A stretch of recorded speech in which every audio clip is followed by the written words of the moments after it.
nuestro Señor viene predicando esa paz, pero mostrándonos que es un camino de cruz. Todo. De repente el niño Dios nos está visitando con un fracaso. ¿Un fracaso? Sí. Sí. Alguien diría que, bueno, ustedes que hacen hablando de Fátima en plena Navidad. No me ataque, pues yo tengo arma nuclear. Usted llega a hacer tal cosa y tengo ahí todo guardado, ¿no? Y paz mientras el que no detone el botón. Pero eso no es paz, o sea, esa especie de aflicción de si hay guerra o no hay guerra, va a pasar, va a llegar aquí, vamos a quedar. Eso no es paz. Nuestro Señor tal vez ya me está visitando con su espada para que yo pueda gozar de esa paz. María Reina, el podcast de los consagrados. Salve María, bienvenidos a otro episodio más de este podcast. María Reina, el podcast de los consagrados.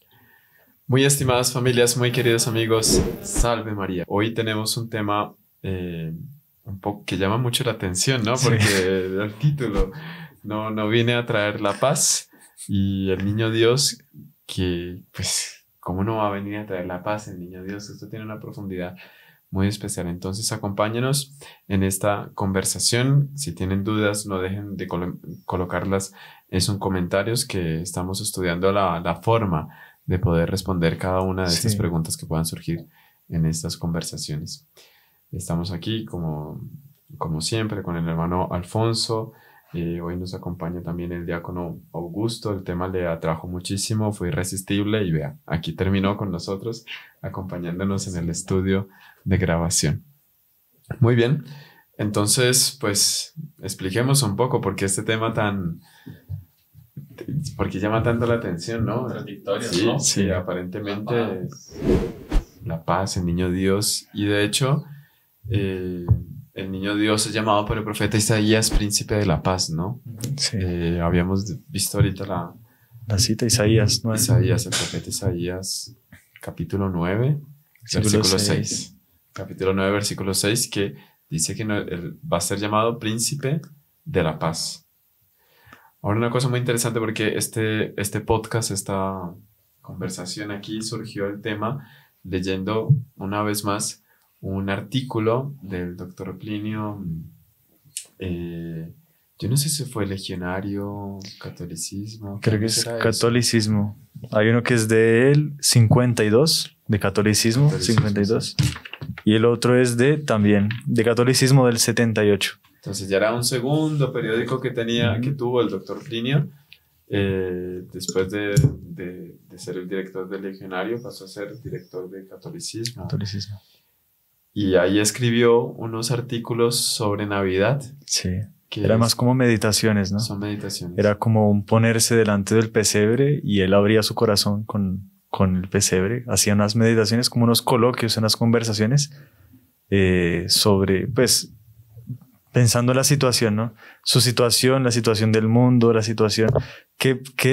¿Cuál sería o qué pediría un fiel católico a nuestro Señor en el pesebre en ese año? Exacto. Y ahí... Sobre todo de poder vivir la Navidad ese año. O sea, ¿qué significa Navidad ese año? Exactamente. Las circunstancias del mundo en este momento. Claro. En ese momento. O sea, ¿qué significa Navidad 2024? Exacto. ¿Qué es Navidad en el 2024?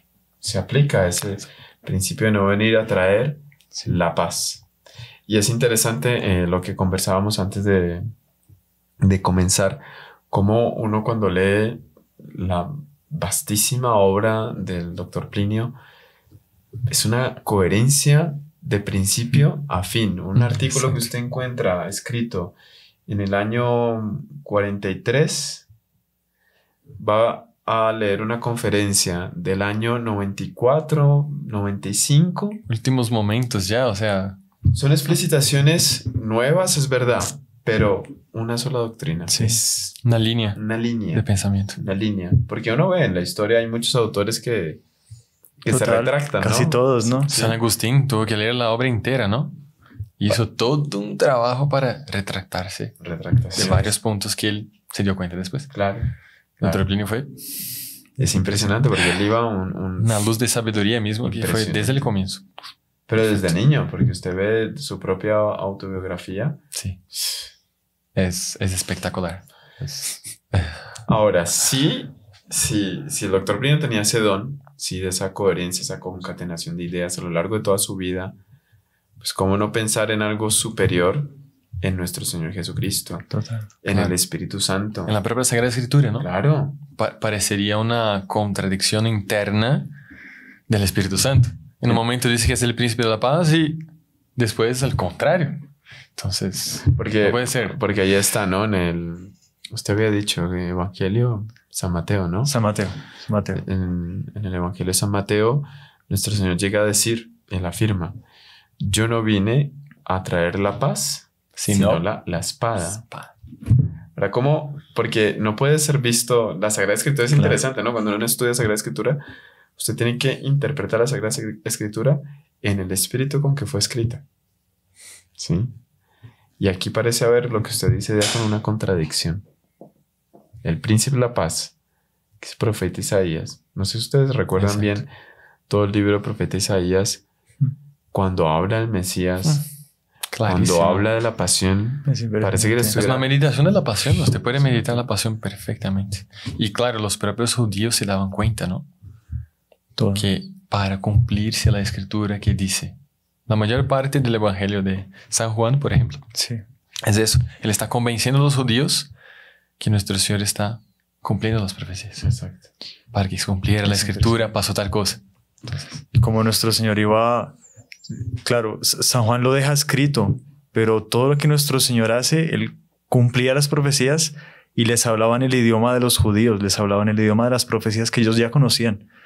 Hace poquito, buscando, porque Él se llamaba el Hijo del Hombre. Ese término Hijo de Hombre significa que les está mostrando que Él es Dios. Porque ese Hijo de Hombre relaciona con muchos de los profetas.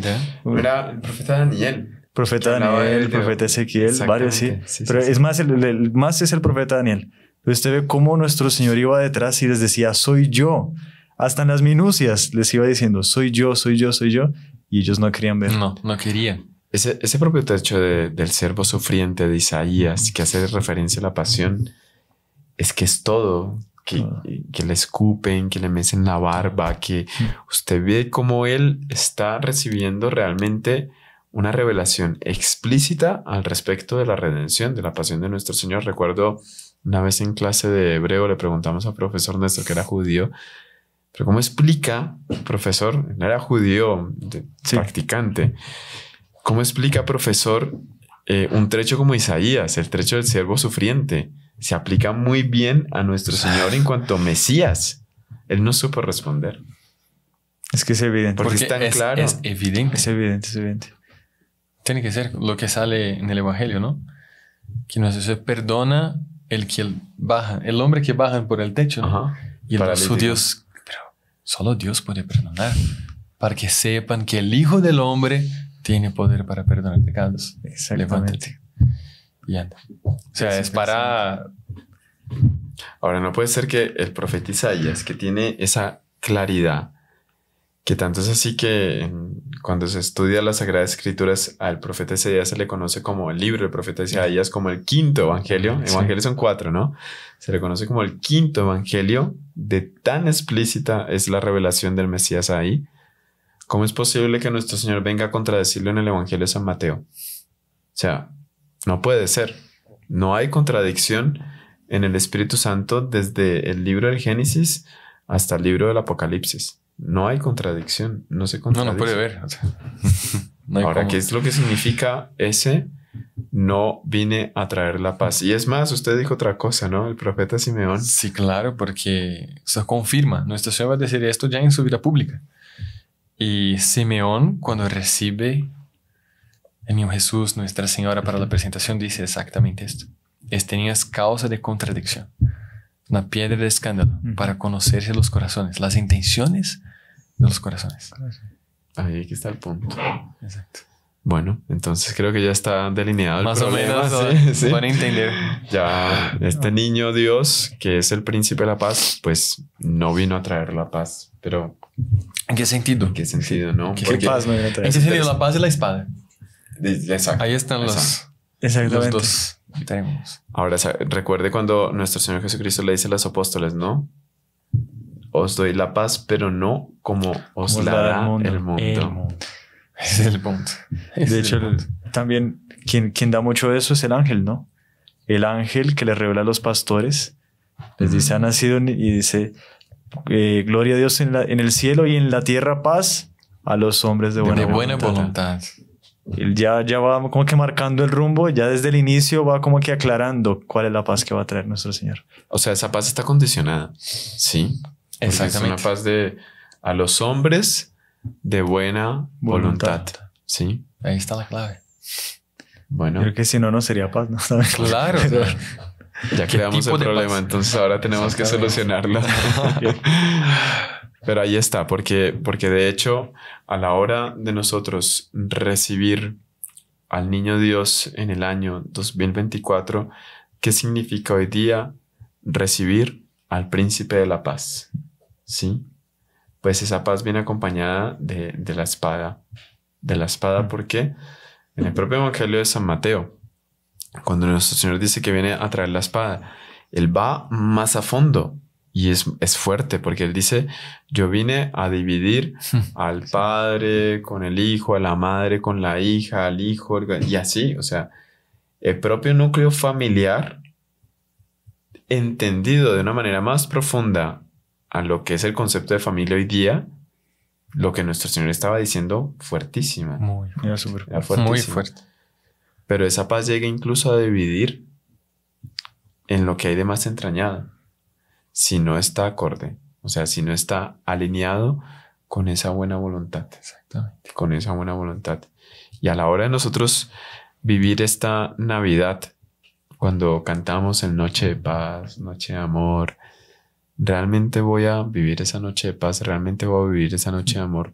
Y por eso la iglesia es muy sabia en colocar antes del tiempo de Navidad un tiempo de penitencia, ¿sí? Ese tiempo de Adviento en el cual el alma debe estar como que purificando de tantas cosas que nos privan de paz. Que no le permiten exactamente recibir como debería recibir al niño Dios. Ahí Y está. porque es la cacofonía del mundo que no deja entender e interpretar la verdadera paz. ¿Y cuál es ese ruido del mundo? ¿Cuál es ese ruido que no deja escuchar en el fondo del corazón la voz de Dios y hace con que el hombre busque otras cosas que no sea la paz? Pues justamente, pues es ese mundanismo, ¿no? Esa falta de fe. Sí. En el artículo del doctor Plinio leíamos que cómo el mundo pagano que recibió a nuestro Señor Jesucristo, que era un mundo que ya estaba en una crisis terrible, no es una cosa del pasado. O sea, parece que estuviésemos viviendo una Navidad similar. Como si estuviéramos volviendo a ese momento, ¿no? A esa situación mundial. Sí. Sí. De Más o crisis menos moral, que es es lo principal de esto. Claro. Pero crisis moral, ¿por qué? Porque no hay fe en Dios. Interesante. No hay fe en Dios. La causa misma es la falta de fe. Esos puntos, ¿no? Que él da. Él da los puntos en orden y es como un proceso, ¿no? Ajá. Él dice, el mundo que está podrido por la superstición. Superstición es buscar divinidad donde no la hay, ¿no? O sea, Sí. y el mundo está lleno de eso. Dios mío, que... Ay, uno escucha, pero cada cosa que... No sé si le han pasado que ustedes entran a una casa y encuentran tal lado de la puerta la ramita de no sé qué, o el cosito con unos hilos atravesados. Sí, pero de todo. Y ahora que es el tiempo, por lo menos en Colombia, que el tiempo de Navidad se ve manchado por esa superstición, ¿no? Entonces a fin de año hacen los 1001 rituales y cada familia. Y gente que cree, ¿no? Que es católica y que va a la misa y después se viste de una forma, hace no sé qué, se regalan no sé cuánto. Sí, que meter el billete en la no sé qué, botar arroz. Cada uno hace cosa que aparecía por el amor de Dios. Y después se pone a pensar. Fe. Sí. O sea, acreditando que... Sí, después de poner el niño en el pesebre, va y bota el arroz en el parqueadero. Son cosas así, literal. Cosas así. Entonces va de la superstición pasa al sincretismo religioso. ¿Qué es eso, no? Que es mezclar. Entonces ya toda aquella Es ambigüedad. Mezclar todo. Cuando nuestro Señor vino era así. Sí, ya era una mezcla de... No se sabía que era los Dios. fariseos, los saduceos, que ya estaban todos contaminados por la falta de fe en la resurrección.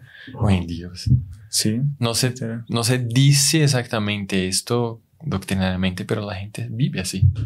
Se olvida que va a resucitar y Sí, se olvida de los novísimos. exactamente. Pues sí.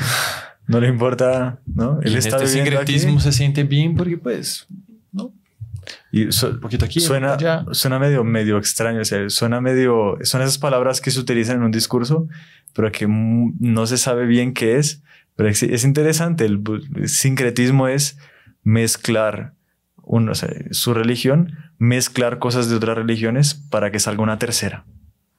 Sale otra cosa Pero totalmente. es justamente, me acuerdo, no sé, creo que fue el padre Ignacio Montojo una vez que vino aquí a Colombia que dijo una expresión en la homilía, a mí me pareció genial.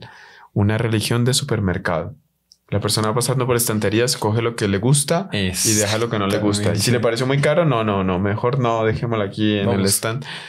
Sí, no puede ser así, porque la religión no es una explicitación humana, sino que es una revelación divina. Claro, y ella viene completa.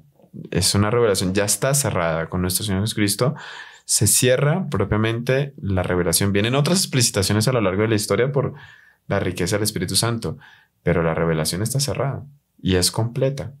Y es un error que el propio doctor Plinio, un poco, ¿qué artículo de qué año? ¿50 y qué? Esto es del 52. Entonces, no, antes el doctor Plinio estuvo combatiendo mucho esa idea de una visión unilateral de Dios, ¿no? Ver a Dios desde un solo atributo.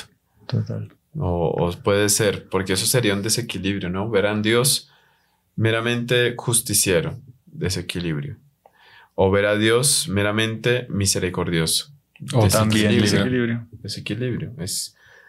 Los atributos de Dios son los atributos de Dios. Son perfectos. Perfecto. Son completos. Es uno solo. Y aquí estamos delante de una aparente contradicción de príncipe de la paz y no vengo a traer la paz, pero pues, ¿qué significa esto?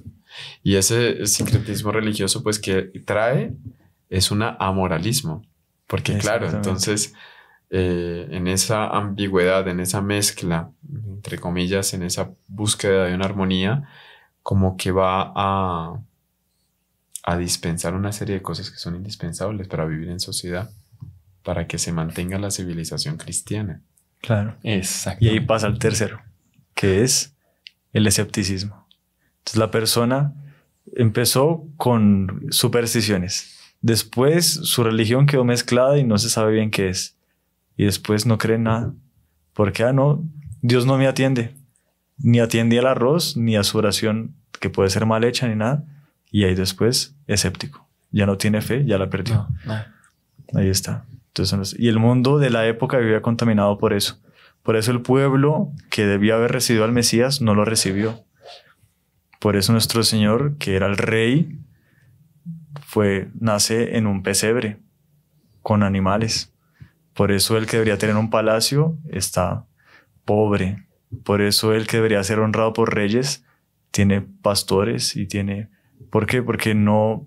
El mundo que debería haberlo y que Dios lo preparó, no quedó ahí, no estaba listo, porque se quedó pensando en otra cosa.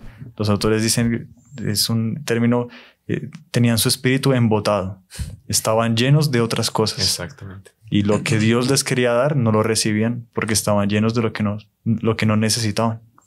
Ahora, interesante cómo viene nuestro Señor, nace en una gruta.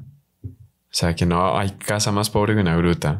No hay cama más humilde que un pesebre. Y Él viene a transformar el mundo.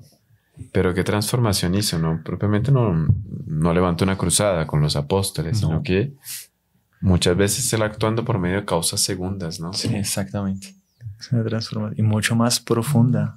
Si usted va a ver lo que llegó, cuente el año 0 de su nacimiento. 1000 años después... estaban haciendo la primera catedral gótica. 1000 años después él le dio la vuelta al mundo desde un pesebre, porque no es un poder humano, es un poder mucho mayor, que es él mismo, que es Dios. Es súper bonito y se vale, como usted dice, las causas segundas. Total, porque usted va a ver, no fue nuestro Señor que se fue a buscar al emperador romano a decirle esta es la verdad y no fue con un gran ejército, elefantes, nada. Que era lo que el pueblo judío pensaba, los propios apóstoles pensaban. Es que era eso. Llegó el Mesías, ahora pues sea, no hay más impuestos, voy a ser el primero o el segundo en el reino y los otros con envidia. O sea, la mentalidad de ellos era otra. Hasta que el Espíritu Santo les iluminó y pues...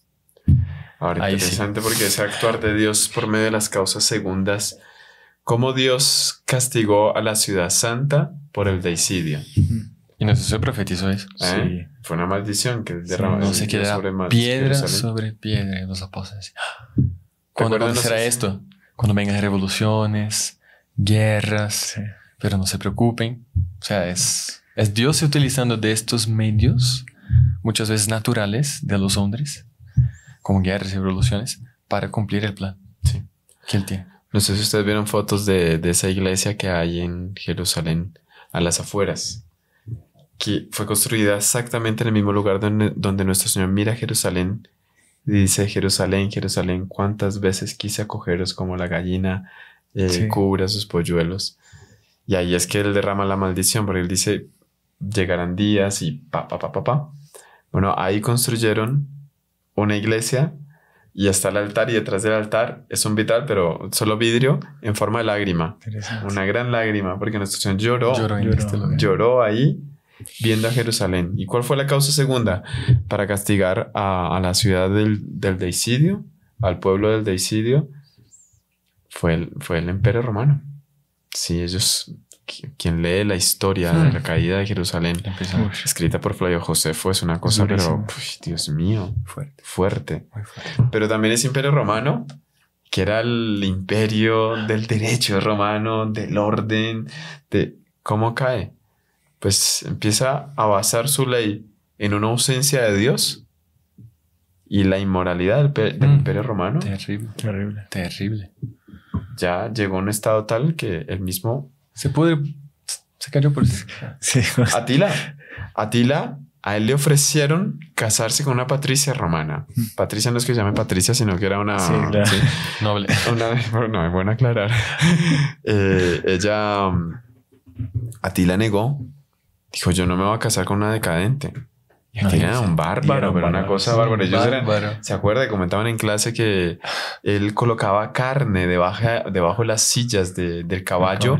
Y con el sudor de perdón, lo lamento, pero pues para que tengan una idea de quién era Atila, colocaba la carne cruda debajo de la silla del caballo para que el calor del caballo la fuese cocinando, y arrancaba, comía, la volvía a meter. Vale.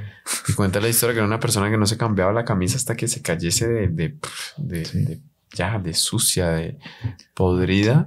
Bueno, él, emperador, o sea, jefe de los hunos, dice: yo no me voy a casar con una decadente. Horrible, ¿no? O sea, mire el estado. Peor. ¿Hasta qué punto llegaron? Para que un bárbaro dijese eso. De decadencia. Bueno, y hablando de causas segundas, Atila en la historia es conocido como el flagelo de Dios. El flagelo de Dios. Porque él fue el instrumento del cual Dios se valió para que cayera el Imperio Romano. Literal. Sí, con todas las invasiones de los bárbaros. O sea, cómo Dios actúa por medio. O sea, nunca deja de actuar en la historia. Siempre. Y que la historia está en sus manos, ¿no? Total. O sea, Dios es el que va guiando. Doctor Plinio decía esto, ¿no? De las causas segundas, pero también hay momentos que Dios viene directo. Que es ya una causa más espiritual, ¿no? Sobrenatural. Que la gente sabe lo que usted decía de Fátima, por ejemplo. Sí. Para nuestros días, Fátima es la intervención. Con Fátima, Lourdes, Salet. La Salet. Y cuántas otras que tampoco se conocen mucho, pero que están por ahí. Exactamente. Pero sacando el corazón de Jesús también. ¿Cuántas veces viene de nuevo al mundo para mostrar este aspecto de bondad y de amor, pero también de exigencia? ¿No? Entonces no sé si hagamos una especie de esquema para que la gente pueda entender el raciocinio de a dónde vamos yendo con esta conversación. Porque sí, nuestro Señor es llamado príncipe de la paz por el profeta Isaías. Pero pues ese mismo niño que es el príncipe de la paz, él mismo declara que no viene a traer la paz, sino la espada. Viene a traer una división, pero es todo a dividir todo aquello que no significa esa paz. ¿Recuerdan la definición de paz, no? De San Agustín, creo que era que es la integridad, la tranquilidad, integridad del orden. Como no hay una contradicción entre ese príncipe de la paz y ese no viene a traer la paz de nuestro Señor. No lo hay. Y como Dios a lo largo de la historia pues fue actuando por medio de esas causas segundas para la instauración de esa paz. ¿Sí? Y que puede estar actuando también en nuestra historia, en nuestra Navidad, para la instauración de esa paz. Y el problema es cuando la persona imagina una paz que no es paz, se queda como que a la búsqueda de esa paz y empezamos a vivir en un mundo de frustración. Total. Y ahí se mete en la superstición, sincretismo, es un círculo buscando vicioso. esta paz que no la encuentra. Y no va a encontrar si no es en la verdadera paz. Ahora, hay mucha gente, porque usted encuentra muchísima gente que dice no creo en Dios porque es que Dios permite el mal. Pero no se da cuenta que 2024 puede estar llegando la misma solución que llegó para en el momento en que llega nuestro Señor en la gruta y los de su tiempo no lo vieron. ¿Cómo es que dice el Evangelio de San Juan? La luz brilló en las tinieblas y las para los suyos y los suyos no la reconocieron. Y esa luz vino, iluminó a aquel que se dejó iluminar. Exactamente. Y puede estar pasando hoy día, ¿no? Que mucha gente dice, no, Dios no existe porque Dios no actúa y Dios está actuando. ¿Cuál es la causa segunda por la cual Dios está actuando? Porque causa segunda puede ser muchas veces, sí, un personaje, una situación política incluso, un medio natural, la naturaleza que se manifieste. No sé si se recuerdan intervenciones de la naturaleza. Varias. El diluvio. Diluvio. Histórico y... Es histórico, porque hay muchos estudios que demuestran que realmente sí hubo diluvio. Ahí están pruebas del diluvio. O sea... Es impresionante. Ahora pues no sé, porque creo que nos vamos a hacer un poco el tema, pero estamos recordando esa frase pues una frase común que dicen que Dios no escribe recto en líneas torcidas, ¿no? Dios escribe. Dios escribe recto en líneas torcidas. Ahí le contaron a Dr. Plinio la frase. Dr. Plinio se quedó pensando y dice, no. Dios escribe recto en líneas rectas. Los hombres las vemos torcidas. Interesante. Y es justo. Aquel que dice que Dios no existe porque Él permite el mal. Usted está viendo una línea torcida donde no está. Totalmente torcida. Contaban un ateo, así que ahora no recuerdo el nombre, un hombre ateo del siglo XIX que empleó toda su vida y era la punta de lanza del ateísmo y quería al final de su vida tener su obra magna que se llamaba No hay Dios. Entonces su obra magna, There is no God en inglés. Uh-huh. Y entonces ahí comienza y se dedicó toda su vida. Y al final, cuando le iba a publicar, él mismo dice, no puedo engañarme a mí mismo. Ahí él mismo, la portada del libro es el tachó el no y puso A. Entonces, there is a God. Dice, todos los argumentos que encontré me muestran que Dios sí existe. Impresionante. Y todo lo que y va por ahí, por causas segundas, la naturaleza, porque no sé cuánto, por la perfección. Y comienza a dar todo ese Dios me venció. Y me di cuenta que empleé toda mi vida encontrando medios para al final confirmar que sí existía. Y así es en la vida de cada persona, y así es en la vida de los pueblos, y así es en todo. Hay que solo, no sé, como recibir una gracia para cambiar esa manera de ver y darse cuenta que muchas veces la paz que uno espera que el niño Dios le traiga en la Navidad no va a ser la paz que Dios le quiere dar, porque no es la paz verdadera. Yo estoy queriendo una complacencia, o estoy queriendo, y no es lo que Dios me quiere dar. O la confirmación del estado de pecado y de vicio. Exactamente. Pero Jesús no viene para eso. Entonces veo, es un mundo... En el pueblo pagano, si hacemos una analogía con nuestro momento, un mundo que adoraba el dinero, un mundo que exacerbaba el placer. No, es una situación distinta, ¿eh? Hoy día... Tal vez más. Sí, mucho más acentuado. Literal. ¿Por qué? Porque tenemos el bautismo. Ese es el problema, que hay más conocimiento de causa, ¿eh? Nuestro Señor ya vino a la tierra, ya se sacrificó, fundó la iglesia, los apóstoles, ahí están los frutos.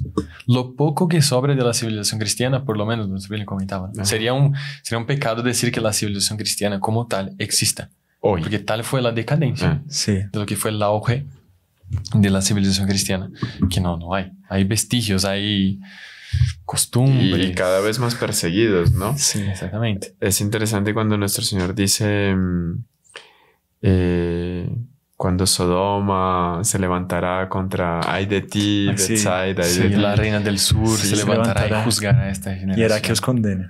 Y como los exegetas explican que hace referencia al juicio final de cómo las naciones, el papel que ellos jugaron en la historia de la salvación, de la redención. Bueno, estas personas que reciben a nuestro Señor todavía tienen una excusa de que su origen es el paganismo. Vienen del paganismo. Sí. Y el propio San Pablo dice, caminamos en el error, pero Dios como que ya hizo cuenta cero de eso. Pero no, el tiempo en que hoy vivimos, nosotros venimos de un mundo de fe. Y todo eso se ha perdido. Por lo tanto, podríamos decir, ay de ti, en el día de esa generación se levantará contra nosotros, Claro. Y era que os porque condene. ellos no tuvieron lo que nosotros teníamos, los sacramentos, lo que Sí. nosotros tenemos. O sea, la explicitación en materia de fe no existía en aquella entonces. Mm. Era una religión velada en el Antiguo Testamento. Había un velo sobre todo el Antiguo Testamento. Hoy día ya no hay. Y están todos los medios para conocer en materia de fe, hasta medios digitales. Sí. O sea, no hay excusa. Exacto. Y además de eso está la insistencia de Dios a cada momento, yendo detrás de cada persona y de cada nación, aún así continuando, dándole, venga, vamos, venga, conviértase, tal otra gracia, tal no sé qué. Y es como que un no constante. Para el que no quiere, es un no constante. ¿Será que la devoción a la Virgen María no nos desvía de la única mediación de Cristo Señor?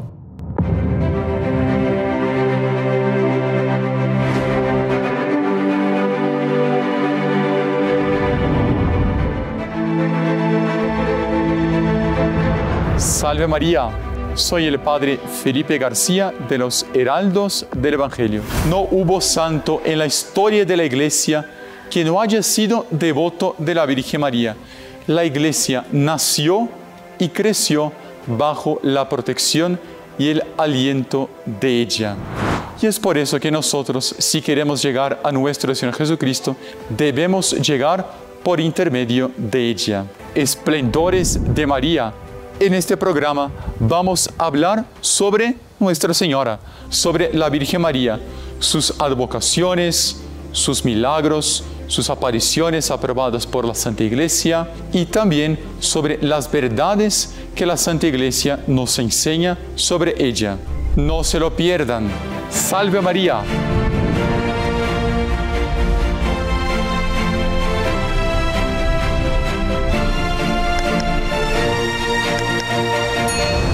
Ahora, como que usted levantaba el tema hace unos minutos, bueno, para nuestro día, sí, obviamente Nuestra Señora de Fátima, ¿no? Es una causa sobrenatural, Una señal, sí, pero y muy explícita, porque viene propiamente anunciando, pues gracias a Dios, anunciando el triunfo del Inmaculado Corazón, pero anunciando la causa de la crisis, ¿no? Sí. Y ella es la que apunta que la crisis del mundo contemporáneo es una crisis moral. Cualquiera diría, no, es una crisis política, es una crisis moral. y ella misma dijo, ¿no? Si no se convierten, si no rezan el rosario, si no hacen penitencia, vendrá una guerra peor. O sea, las consecuencias de esta intervención de Dios por medio de causas segundas está en el problema moral. Claro. Ahí está la raíz de todo. Problema de moral, ¿Y de fe. de dónde usted dice que es una crisis moral? Por eso Nuestra Señora lo dice, ¿no? Si no se cambian las modas. Sí. No podría decir cualquier otra cosa, ¿sí? Si no se cambian, qué sé yo, las enseñanzas en las universidades, si no cambian las modas.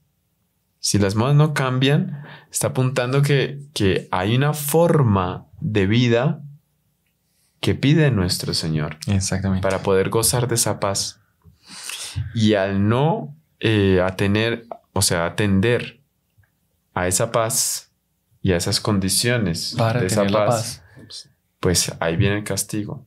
Y el castigo, pues usted lo dice, son esas guerras, epidemias, revoluciones, crisis políticas. Uno ve que es una causa segunda de Dios. Consecuencia del pecado. Contra el mundanismo. Claro. ¿Sí?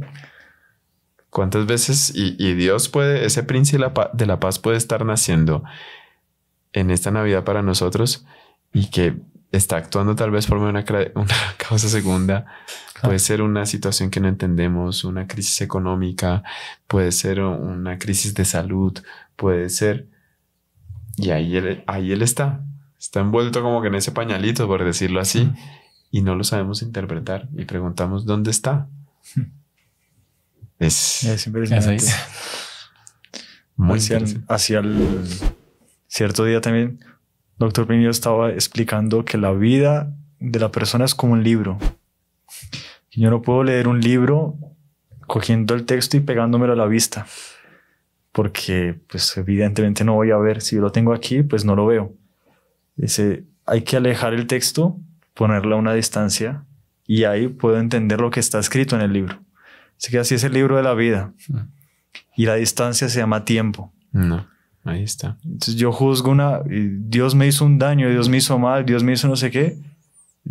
Aléjese un poco el texto, deje pasar el tiempo y se va a dar cuenta que es Dios el que intervino ahí y que Él está escribiendo el libro de mi vida y está diciendo, ahí está. Y es ese príncipe que venía a traerme la paz, ¿no? Pero que yo no lo entendía. Y por eso muchas veces esperar y confiar. Claro. Porque se encuentra uno delante de muchas frustraciones en la vida, pero son capítulos de esa vida. Sí, son capítulos de ese libro. Recuerdo en una reunión de formación contaban toda esta historia de Churchill, ¿no? Fue una persona que alcanzó muchas veces cargos muy altos, pero de cada uno de esos cargos cayó, pero de la forma más estrondosa. Y eran fracasos. Él caía después en un estado todo depresivo, pero lo levantaba la esperanza de poder coger otro ministerio, porque él quería ser político. Y pasó por todos los ministerios, por todos los partidos, pero cada fracaso, Dios mío, increíble. Es emocionante. Y cuando llega el momento de la Segunda Guerra Mundial, van y lo buscan a él. Si usted lidera esta lucha contra Hitler, y él dice con una condición. ¿Cuál? Si me dan todos los ministerios. Está loco. Ya todo el mundo sabía que él había fracasado en todos los ministerios. Y él, esta condición. Y la guerra fue empeorando y él le dieron, aceptaron. Pero, ¿y qué fue? Que se sirvió de todas esas frustraciones, de todos esos fracasos. Ya era un equipaje fuertísimo de experiencia que no arrancó desde la estaca cero en cada ministerio. Él ya sabía en qué se fracasaba. Exacto. Y que con todos los fracasos que le hizo, es que es impresionante que cada fracaso que él tuvo fue una herramienta suya para la guerra. Entonces él fracasó porque invirtió todo en barcos. Esos barcos salvaron a Inglaterra. Sí. Él fracasó en otro ministerio porque fundó tal institución. Esa institución salvó. Todos sus fracasos sumaron la victoria. Así fue aviación. Es increíble. Los tanques. Él fue el que se inventó los tanques, que fue un fracaso el primer tanque. Pero todo eso fue lo que él usó después. Solo que, claro, ya sabían que había fallado. Todo. De repente el niño Dios nos está visitando con un fracaso. Sí. No, y la propia vida de la Sagrada Familia. O sea, el niño Jesús nace, bueno, llegan los Reyes Magos, que haya turbación en la ciudad. ¿Para dónde van? A Egipto. O sea, tienen que huir. Y es San José por un sueño, o sea, todo en sueño, no es nada claro, así directo, una persona que aparece. Y Nuestra Señora confiando en lo que decía San José. O sea, vamos. Y pasar el desierto, llegar en Egipto, pasar cuántos años allá y después volver. O sea, esa docilidad son perplejidades, son dificultades. Es increíble porque ella podría decir, o sea, San José dice, nos vamos. Es un viaje de un día para otro. En aquella entonces, y para Egipto. Con un niño. Con un niño. Y Nuestra Señora podría decir, un momentico, aquí la madre me decía, soy yo. Y que no, a mí vino San Gabriel y me dijo, no, si no, ahorita no me anunció nada, esperemos. No, ella hizo el equipaje que alcanzaba a hacer a la medianoche y arrancaron para Egipto en un camino que San José no conocía, que no sabía. O sea, Esa ¿qué docilidad, más? O sea, increíble. Como Nuestra Señora, bonito, ¿no? Esa jerarquía en la Sagrada Familia. El primero era nuestro Señor. Seguía la Virgen, San José. Pero la obediencia a la Sagrada Familia en las cosas prácticas era San al José, revés. la Virgen, el niño Y el obedecía. Impresionante. Como todo eso Qué es ejemplo, bonito. ¿no? Es un ejemplo. Es un súper ejemplo. O sea, el ejemplo. Es impresionante. Ejemplo para el padre, ejemplo para madre, ejemplo para hijo. Alguien diría que, bueno, ustedes que hacen hablando de Fátima en plena Navidad, pero resulta que Fátima la apareció, ¿no? En octubre Sí. va Nuestra Señora con San José, el niño Jesús en los El niño brazos, Jesús. corroborando este mensaje que es un mensaje único. Lo que usted decía es Dios es o sea, el verbo Dios es uno de nuestro Señor y es un solo mensaje. Un solo mensaje. Es un solo mensaje y es ese príncipe que viene a traer la paz verdadera, que viene a pues a buscar nuestra salvación. No es la paz armada, ¿no? O sea, no me ataque, porque yo tengo arma nuclear. Usted llega a hacer tal cosa y tengo ahí todo guardado, ¿no? Y paz mientras el que no detone el botón. Primero. El primer botón. Pero eso no es paz. O sea, esa especie de aflicción de si hay guerra o no hay guerra, va a pasar, va a llegar aquí, vamos a quedar. Eso no es paz. O sea, disculpe, pero eso no es paz.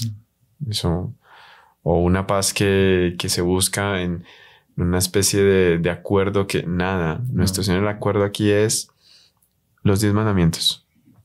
Los 10 mandamientos. Si queremos tener paz, si queremos que acoger al niño Dios como príncipe de la paz, Él viene a traer la espada y es a quitar, cortar todo aquello que me impide esa vida de paz, que se llama la vida de la gracia. Justamente eso. Mucha gente que se arma su paz, ¿no? También. Entonces, no, yo tengo paz porque yo me siento feliz cuando cometo tal pecado. Y es una paz que es peor, le va a cobrar más, se va a sentir peor, cada vez es Frustrado. más frustración y más dependencia de esa mala actitud, de ese pecado. Claro. Y cada vez es peor, pero no es que eso me trae paz. ¿Qué paz le va a traer eso? Justamente es todo lo contrario. Corte con eso que va a tener verdadera paz. Entonces ese corte siempre va a ser doloroso. Y aquí viene otro papel fundamental, porque nuestro Señor viene predicando esa paz, pero mostrándonos que es un camino de cruz. Sí, exige cierta austeridad, que la persona aprenda a dominar sus instintos, sus malas tendencias, y eso trae paz. Eso trae paz. Eso trae paz. Cuando llega una persona y se confiesa y bueno, va decidido con que va a decir todo. Y dice todo y pasa una situación un poco apretada dentro del confesionario porque obviamente que no es fácil. Pero usted pregunta, ¿usted no se siente ahora en paz? Sí, padre. Ya me quité eso de encima. Como un peso, ¿no? Totalmente. Oh. Por un momento de aflicción, por un momento de crisis, pero que eso está como que cortando, quitando aquello que nos está infectando espiritualmente. Como una cirugía. Duele, sí, que se pone anestesia y todo eso, pero hay la propia recuperación es dolorosa y penosa, pero es la cura. Es la cura. Y ahí viene nuestro Señor trayendo esa espada. Esa espada. Que divide las almas, ¿no? Y aquellos que aceptan y los que no aceptan. Porque claro, duele, es difícil, o la persona cambia o no. Y lo que usted decía de viene a revelar las intenciones del corazón. Ya, este tema es muy profundo en espiritualidad porque la pureza de intención. ¿Con qué intención yo hago las cosas? Y en esto puede haber impureza en todos los campos. Por ejemplo, en la piedad. Entonces yo voy a la iglesia, rezo, pero por dentro estoy pensando, ay, bueno, la gente está viendo que yo estoy rezando, y que yo soy bueno, y que yo sí soy juicioso. Ahí hay una impureza en esa oración. No hay pureza de intención. El fariseo y el publicano. Literal. Usted puso el ejemplo. Y ahí está. Claro, en la época era así. El fariseo y tal. Hoy en día es eso. O la persona que da una donación para quedar bien. Lo mismo también. Mismo. Estaba ya, llegaba y metía las monedas. Perdió porque no tiene mérito sobrenatural. Exacto. O da un súper aporte, pero porque no quiere confesar determinado pecado. No vale. O sea, espiritualmente hablando, no hay esa pureza de intención. Y el niño llega chaca, A poner las condiciones de la paz. ¿sí? Ahí está. Esa pureza de intención es muy profunda y necesarísima en la vida espiritual. Sin eso, pierde el verdadero sentido de las cosas. Y no hay verdadera paz. No hay paz. Y a lo largo de la vida pública de nuestra Señor, y él fue rectificando esas cosas. Cuando le pregunta sobre el matrimonio, por ejemplo, cómo es eso y tal, y nuestra Señor es directo, claro, y los deja así a pensar. Y después, claro, la doctrina católica va a desarrollar mucho más, ¿sí? Los principios que él dejó todo. No hay nada en el Evangelio que falte para que la vida cristiana sea perfecta. Que las condiciones necesarias para la paz están ahí. Él no dejó nada abierto. Bueno, ahora pero este tema no deja de ser curioso, para ser un tema de Navidad, pero es un tema de Navidad, sí, estamos caminando hacia la Navidad, pero estamos en un periodo de Adviento y por eso estamos tratando todos estos temas y por eso estamos hablando de la verdadera paz. Y dentro de esta verdadera paz hay un papel muy importante del cual no hemos mencionado mucho, que es el papel de Nuestra Señora. Es impresionante. Sí. Solo, perdón, antes nos acordábamos que en un cierto país que se iba a mandar una carta de agradecimiento a todas las personas que pues ayudan con sus donaciones a los Caballeros de la Virgen. Uh-huh. En otro país se pidió ayuda a un traductor porque no había ahí en la casa ninguno que hablaba ese idioma de ese país. Y ahí se pidió ayuda al traductor y tal, y llega el traductor y dice: ¿cómo es posible? Ustedes están locos. Ustedes vienen aquí, esto no es un mensaje de Navidad. Pero como que no, sí, y revisan la carta. Que el niño Jesús, que nace en Belén, no sé cuánto, que después morirá en la cruz por nuestra salvación, le bendiga. ¿Usted cómo va a hablar de cruz en Navidad? No puede hablar de la cruz en Navidad, no sé cuándo. Y se puso furioso. El traductor. El traductor. Venga, sí, ya. Y dice, pero es que aquí no, es inconcebible hablar de cruz en Navidad. ¿Usted cómo va a hablar de cruz? Pero es que nuestro Señor es uno solo. Y Él vino al mundo, nació pensando también en redimirnos. ¿Y cuál fue el camino que escogió? La cruz. O sea, usted no puede taparse y decir como los avestruces que meten la cabeza allá abajo porque cree que ya pasó. No, es una realidad y demuestra más su amor. Por eso en España, pues los niños Jesús los ponen, nace con los brazos en cruz. Bonito. Ya recibiendo eso. Me recuerda esas revelaciones del Sagrado Corazón de Jesús a Sor Josefa Menéndez, y que ella empezó a pasar por unos momentos muy difíciles porque, claro, Nuestro Señor aparecía, le ofrecía la corona de espinas y le causaba muchas veces, ella sentía la muerte. Y llegó momentos de debilidad que le decía a Nuestro Señor: no vengas más, porque es muy duro las visitas de Nuestro Señor.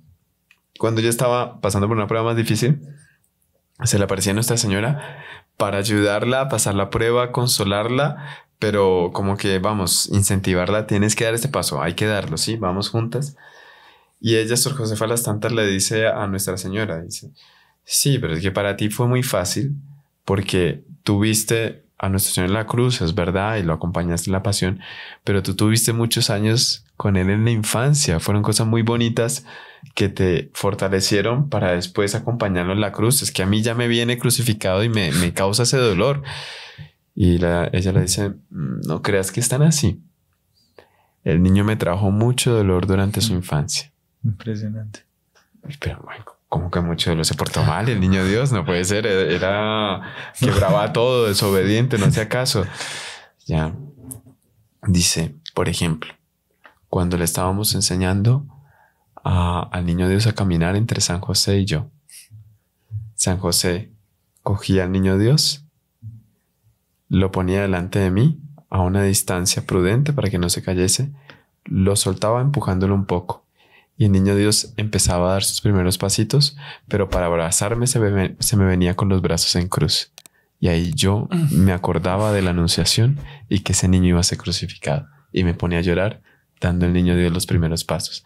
Debería estar alegre por ser sus primeros pasos, pero sus primeros pasos hacia la cruz hacia el cumplimiento de su misión. Ya adelantaban los sufrimientos de la cruz.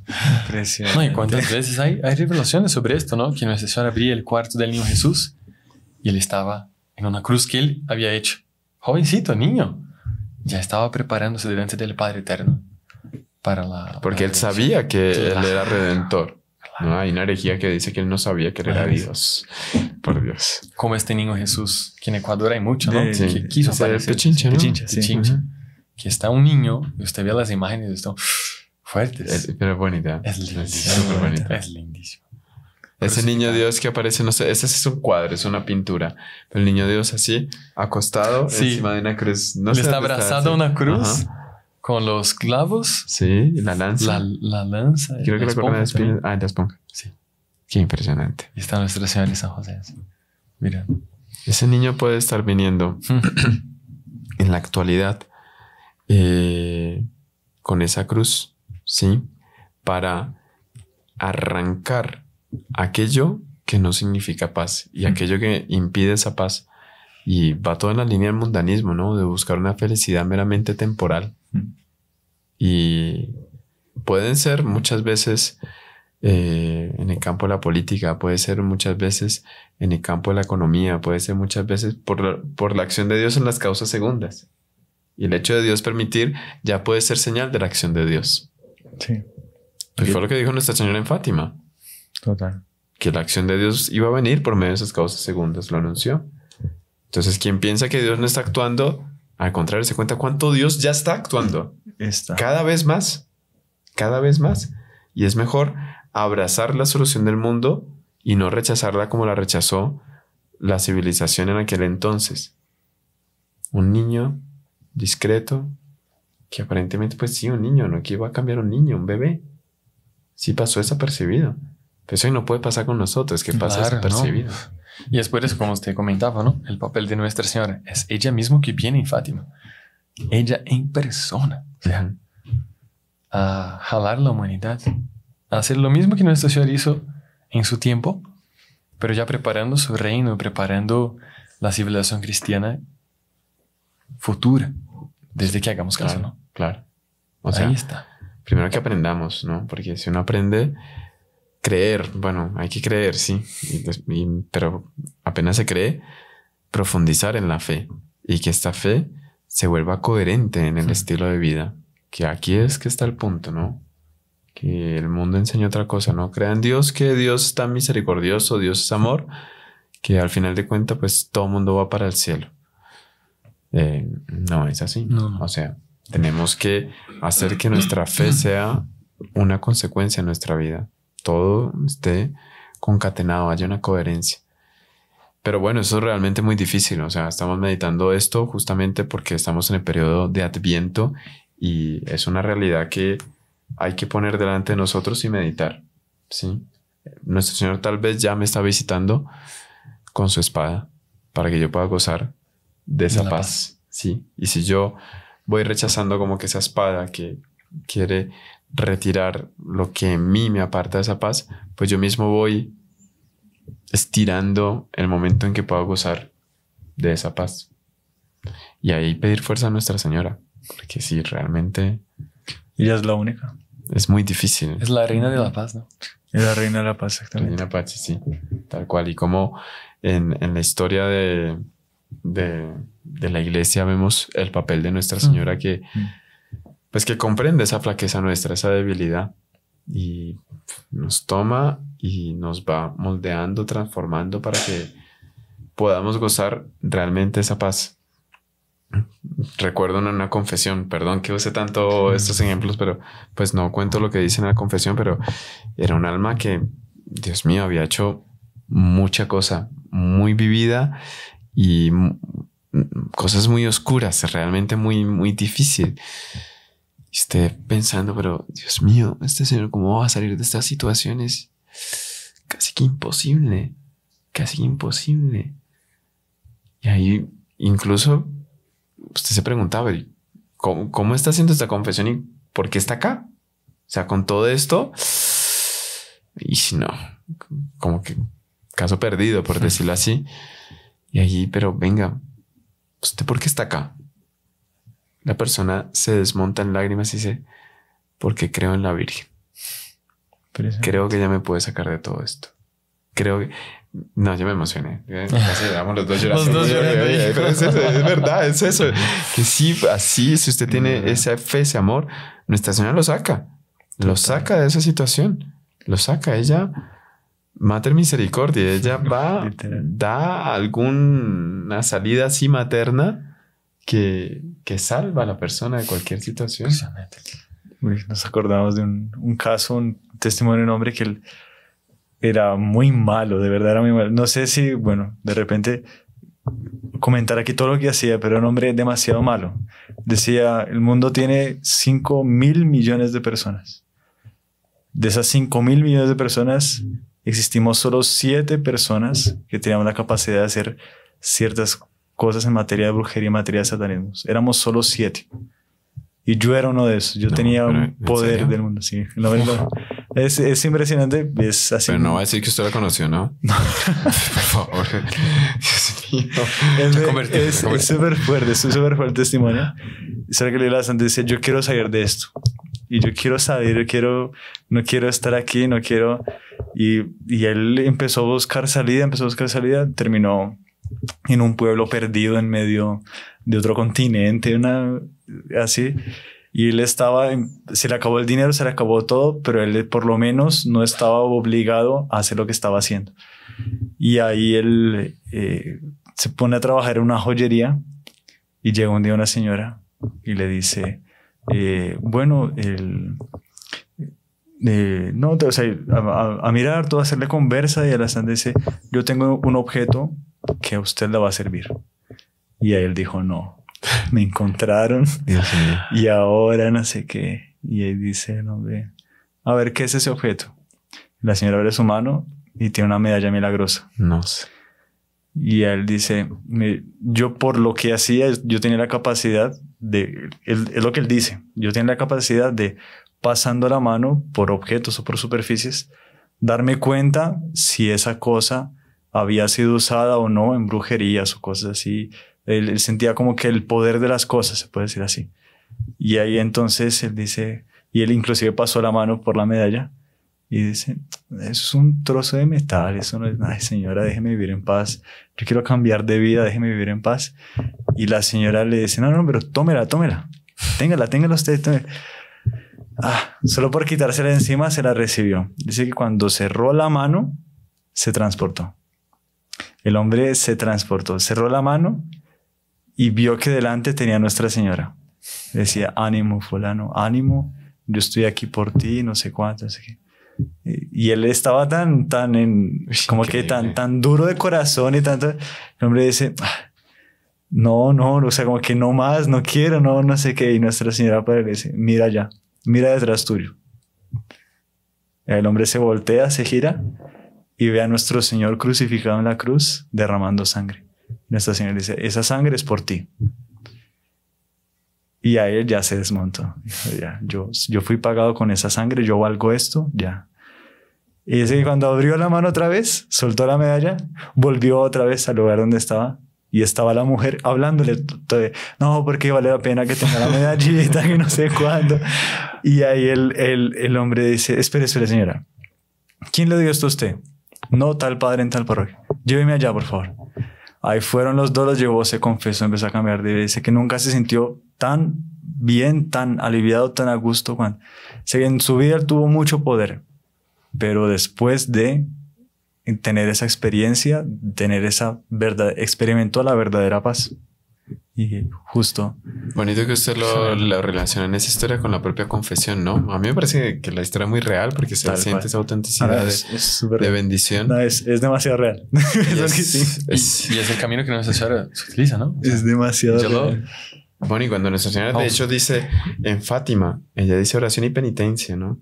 Penitencia, esa austeridad, pero al mismo tiempo se puede interpretar por esa penitencia del propio sacramento de la penitencia, claro, ¿no? Sí, claro, totalmente. Sí. Porque uno ve que la persona llega en una aflicción única, le pregunta a la persona, ¿está asustada? Sí, padre, bueno, tranquila, ya vamos aquí vamos a buscar la solución juntos, no se preocupe. La gente sale con paz. sienten una paz que no ha dado al mundo, que no se la daba, que se había ganado la lotería, que no se la daba. Es que la paz que trae el niño Dios. Y ahí la persona deja nacer al niño Dios en su corazón, ¿no? Claro. Eso es una confesión, es eso, ¿no? Dejar que el niño Dios nazca en mi corazón. Ahí, eso es la verdadera paz. Y eso es entender bien este tiempo litúrgico de Adviento, ¿sí? Es esta preparación, son estas meditaciones, es ponerse delante de esta realidad que pasaron en estos días en una de nuestras casas. Pues estábamos celebrando el día, la víspera de la Inmaculada, ¿no? Así Las velitas, rezando el rosario, recordando esas cosas históricas de la proclamación del dogma de la Inmaculada Concepción, que es la razón de ser del Día de las Velitas, ¿no? En la calle se escuchaba, Dios mío, pero que... música a todo volumen. No tenía nada que ver con la fecha. Pero nada que ver hasta las 1 de la mañana, que sé. Ni velitas había. Bueno, no sé si había ni velita, no me fijé, pero nada que ver. Nada que ver. O sea, qué triste pasar una Navidad así, que es literal dejar a Dios nacer en una gruta, en un pesebre, y yo cómodo en una fiesta en Belén. Es que es eso. Total. O sea, nos puede estar pasando en el 2024, celebrando con licor, con una buena cena, y el niño Dios, ¿dónde está? O sea, ¿qué papel va a jugar en esta Navidad? ¿Sí? ¿Voy a dejar que ese príncipe de la paz entre en mi hogar? ¿O no, esta Navidad, mira, ya cuadramos la fiesta, ve para otro lado porque aquí ya está todo organizado? Ahí está. Es una pena, pero es que realmente es muy similar de lo que pasó a que nos ha pasado y que nos puede volver a pasar. Que nos puede volver a pasar, cerrar las puertas a ese príncipe, a ese bebé, que al final de cuentas, lo que enseña la teología, si hubiese sido necesario por un solo hombre encarnarse, pasar por la predicación, la vida pública, esos 3 años, persecución, crucifixión, por lo tanto redención por uno solo, Él lo haría. Él lo haría. O sea, por nosotros, por cada uno de nosotros. Sí. Y lo hizo. O sea, Él murió por nosotros, lo que usted contaba en este hecho. Esa cruz es por nuestra causa, pero también ese nacimiento es por nuestra causa. ¿Sí? Esas ternuras que vemos en un niño Dios, esos aspectos tan bonitos delante de un pesebre, es por nuestra causa. Sí, Dios asume nuestra condición para redimirla. Entonces, cojámonos de Nuestra Señora, que ella supo representar muy bien la humanidad en ese momento en que nace nuestro Señor, y pidámosle a ella que si llega esa espada que quiere retirar de nuestra vida algo que nos roba esa paz, que esté ella ahí, porque obviamente que es algo doloroso, pero que ella sepa darnos esa fortaleza para moldear nuestra alma y que seamos realmente alter Cristos, ¿no? En nuestra forma de vida, nuestro estilo de vida. Creo que muy bien. Con eso excelente. Hemos terminado, porque también se nos fue el tiempo. Sí. Pero bueno, si quiere hacer una oración o dar la bendición en ese sentido, con esa intención. Sí, vamos a pedir de manera muy especial, pues que amemos esa verdadera paz, la anhelemos, la deseemos, de manera que cuando llegue el príncipe de esa paz, encuentre en nuestro corazón la verdadera disposición de alma para acogerlo, para recibirlo y dejar que Él transforme nuestra vida para ser instrumentos de ese verdadero reino, un reino de paz, más paz en el cumplimiento de los preceptos de Dios. Y la bendición de Dios Todopoderoso, Padre, Hijo y Espíritu Santo, descienda sobre ustedes y les acompañe siempre. Amén. Amén. Salve María. Salve María.